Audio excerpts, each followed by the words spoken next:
Ngoja.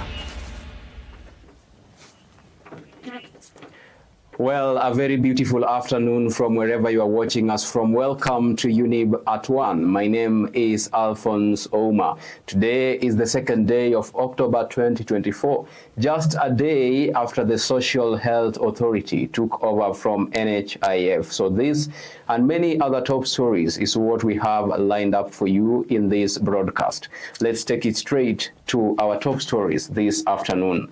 Now, after the proposal to remove the Deputy President Rigathi Gachagua from office was accepted and moved on the House floor on Tuesday, members of the National Assembly have 7 days to determine what will happen to him. The Deputy President is invited to appear before the House to be heard either in person through a representative or both during the House business of committee. Take a look. Members, the notice of the special motion by the member for Kibwezi West. Wamumbi, take the nearest seat. There are times when we used to say this is an open and shut case. Mr. Speaker, sir, as a requirement of our standing orders, the particulars of these grounds are that His Excellency Rigathi Gachagua has engaged himself in acts of omission and commission that constitute offences under our Constitution, offences under international law, and offences under our own statutes. And I will demonstrate with videos, I will demonstrate with affidavits, I will demonstrate with documents that the man holding the office of the Deputy President has violated the same law that he swore to protect in his own oath of office. Mwengi stated that the removal of the Deputy President was crucial for the government to carry out its duties to Kenyans since his actions were allegedly adversely affecting the delivery of the same. It is better for you to end a life crippled than to have 2 feet and to be thrown into hell. And if your eye causes you to stumble, pluck it out. It is better for you to enter the kingdom of God with 1 eye than to have 2 eyes and be thrown into hell. Mr. Speaker, if Kenyans cannot get services because of Deputy President Rigathi Gachagua, we'll be pleading, pluck him out from government. He, however, defended his decision to move the motion by declaring that he was only acting in fulfillment of his duties as a lawmaker. Kimani Ichung'wah, member for Kikuyu and Majority Leader. Honorable Junet Mohamed, the Leader of Minority. John Kirago, Mary Mainge, Alice Nganga. We have been told by certain quarters that before March of 2025, they say bendera itapepea mlingoti nusu.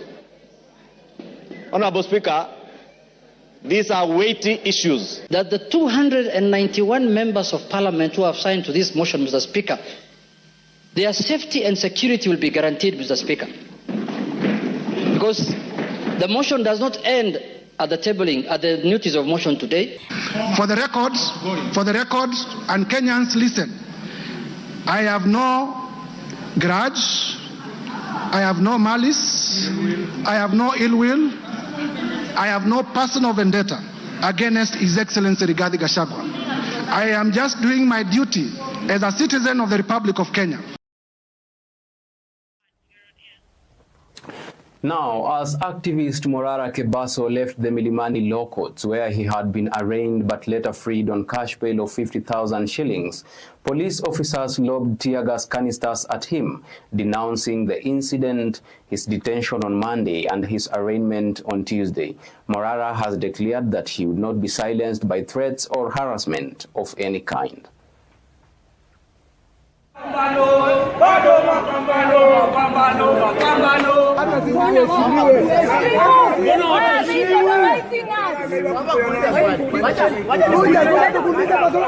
If they're arresting Morara, apparently for tweeting something about Ruto, which actually is very innocent, they should actually come for all of us because we've said worst thing, honestly. If you look at the count from 1, it talks of cyber harassment.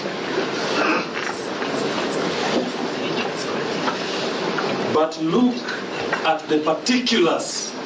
That is where the devil lies. I'm urging the court to read the charge carefully and reject it because it doesn't something is not adding up. This charge sheet. If we allow Ruto and his government to take away this from Kenyans, then we would have killed our democracy. Hatununui uongo na hatununui ukabila. Sikia niwaambie, nyinyi mnajua kabila yangu? Muko na haja? Si hamna haja? We are one tribe called Kenya.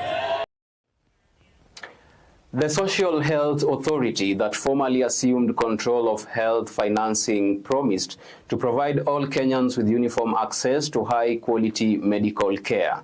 Health CS Dr. Deborah Baraza, who oversaw the official launch in Kakamega County on Tuesday, urged Kenyans to take advantage of the one-month registration window in order to reap the full benefits of the new model. Mitandao inasema maneno ambayo sio mazuri. Tunaambiwa na tunawahakikishia huduma ni ya bure ya primary health care na emergency, na social health insurance una register alafu una contribute 2.75. Tunawasihi wa Kenya wote ambao wanapata information kama hiyo ambayo si yao watume kwa sha.go.ke info@sha.go.ke. Tutashughulikia mara moja na kuhakikisha kuwa tumerekebisha. Maybe they had paid for a whole year and they can see that we are coming to the end of the year. Maybe we have another some money for November and December. Your money is safe. You simply need to get assisted so that the money can be rolled out to Social Health Authority. Nimeambiwa nilipe pesa. They need cash. NHIF is not going to work anymore. And the pension is 9,000. I need another 9,000 tomorrow, of which I don't have money right now. So, mimi nataka pesa, lakini pesa ndio sina. Nimekuwa patient wa renal hapa dialysis. Nimekuwa nikifanyiwa dialysis for 2 years. Na NHIF imekuwa ikinisaidia hiyo miaka 2. Sasa imefika kipindi cha SHA, hadi saa hii imekwama kabisa. Sasa wasiwasi yangu ni itakuwaje, na sisi tunategemea tu dialysis. Nilikuwa natumia NHIF lakini kwa saa hii nimehamia kwa SHA. Kuoshwa pia ni kwa wiki mara 2, lakini SHA imenikubalia kuoshwa hata mara 3 kwa wiki. Wengine ni watu hatujiwezi. So kupata pesa pia ni unabahatisha. We are having a minor challenge on the issue of ICT or IT from the other end, from the head of SHA. Because what we are doing, Mary, is that as patients and clients come, we are capturing them and everything about them in our hospital information management system. Now, the family of cab driver Victoria Mumbua refutes police news that she had been found alive. In their statement issued last night, the police gave false information regarding the whereabouts of Victoria Mumbua Koki, the online taxi driver from Mombasa who was kidnapped 5 days prior. The 35-year-old mother of 3 was found alive but unconscious, according to police reports, but Mumbua's family disputes this claim, saying that they haven't yet seen their kin. We've not found my aunt, and the news that bloggers were posting is fake news. Because somebody called my aunt's pastor in Mombasa yesterday, posing as a cop.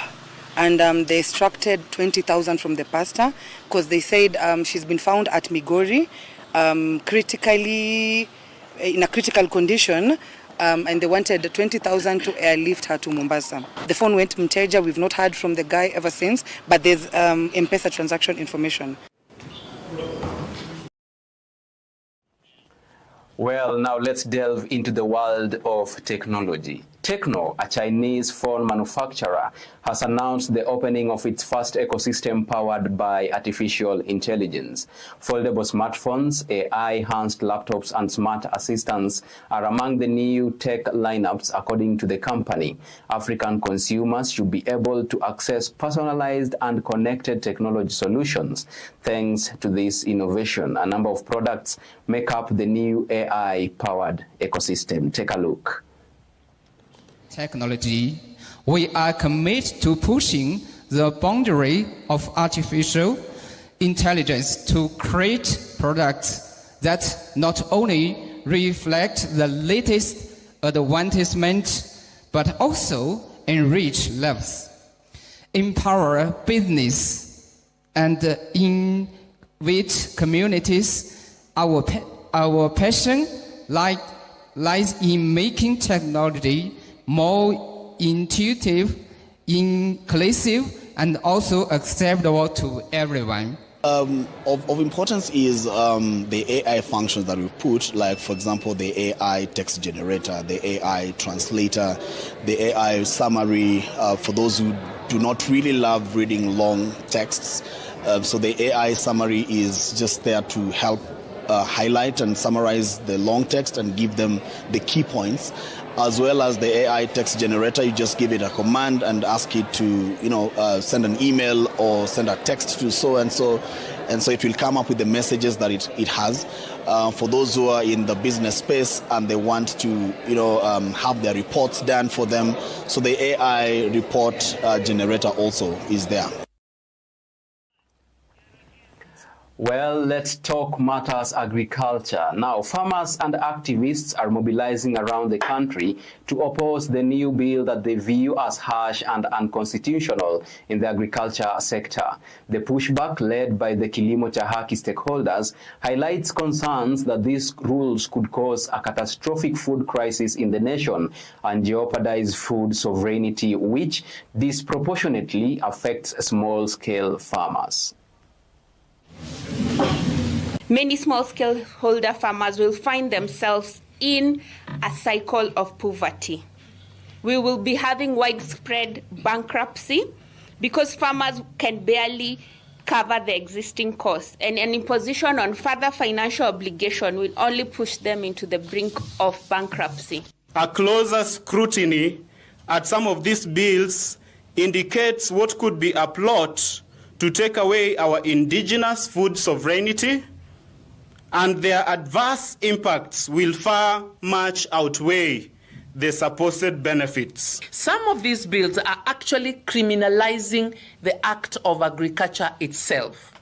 Kenyan farmers and livestock keepers produce and farm to feed their families, and just the excess of it is what is taken to the market for sale. We are emphasizing to government, let's freeze new regulations for a while in agriculture. Let's look at what we have currently. Let's make some important decisions on implementing the current legislations rather than in bringing in new legislations. We are going to be marching to the Ministry of Agriculture. We are going to be marching to Parliament. We are going to be marching to the Senate. And what we are going to be delivering to them is a petition to remove all of these bills. Well, that's all we had lined up for you in our today's segment of Younib at 1. Thank you so much for joining the broadcast and staying with Younib TV. My name is Alphonce Ouma. Don't go away. Coming up next is Robert Smoke with Sports News.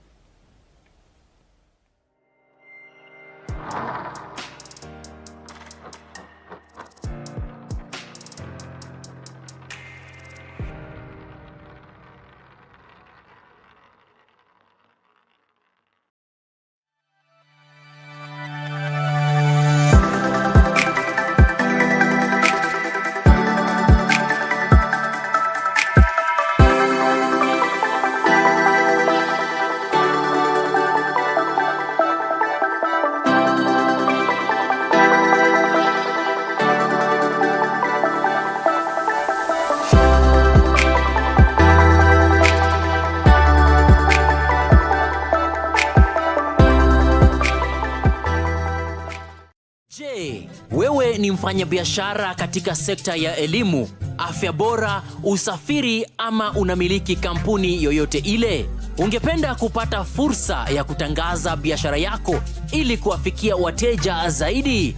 Usikonde. Runinga ya Younib inakupa fursa ya kupeperusha matangazo kuhusu bidhaa na huduma unazotoa kwa bei nafuu. Kwa maelezo zaidi, wasiliana nasi kupitia nambari za simu 0750344700 ama kupitia barua pepe marketing@younibtv.com. Jinyakulie leo. Younib TV, ever the best.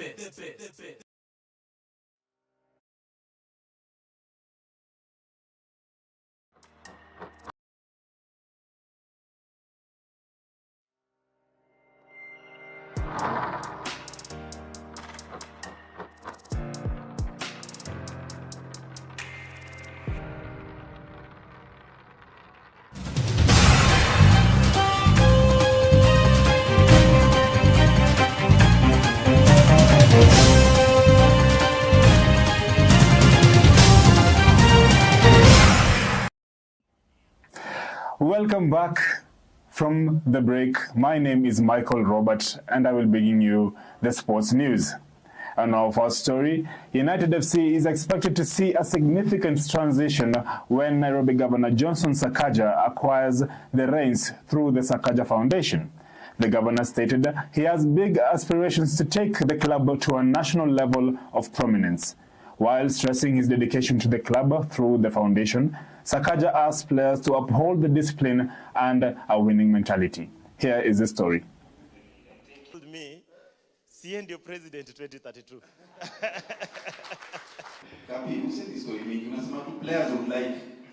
What I expect from you is discipline, diligence, commitment, thinking as a team, being kind to each other, looking out for your brother. Nairobi United itakuwa inatajwa na Gor Mahia na FC Leopards na Ulinzi wote wataogopa. I want professionals in football management to come. I've never run a football team, but I will have the best. So now across the UK, during the 3-0 thrashing from Tottenham, Bruno Fernandes, who on Super Sunday received a red card on a foul on James Maddison, has had that red card rescinded after the club claimed a wrongful dismissal. This reprieve comes from their coach Erik ten Hag, who has said he is not worried about getting sacked. This is the story. No, I'm not thinking about this. I think we all made in togetherness this decision to stay together as an ownership, as a leadership group in the summer. And also we made the decision also from a clear review and what we have to improve as an organization and how we want to construct the squad. And they're all decision making in togetherness, but we knew it would take some time because how the window went, some players late in, like now Ugarte, we have to integrate him now. Also, we had to make some improvement in organization. We still have to do with some injuries, also from impact players, and I think we will get better there. And yeah, we need some time, and we all there on one page, on one boat, together, the ownership, the leadership group, the staff, and the players group as well. So no, I don't have that concern. And now on matters UEFA Champions League, Arsenal yesterday won 2-0 against the European giants Paris Saint-Germain with goals from Kyle Havertz and Ale Trossard. Now, with more Champions League action expected this evening, Liverpool will be facing Bologna and Aston Villa will be facing the giants Bayern Munich. This has been the sports news. My name is Robert Smoke. Have a lovely rest of your day.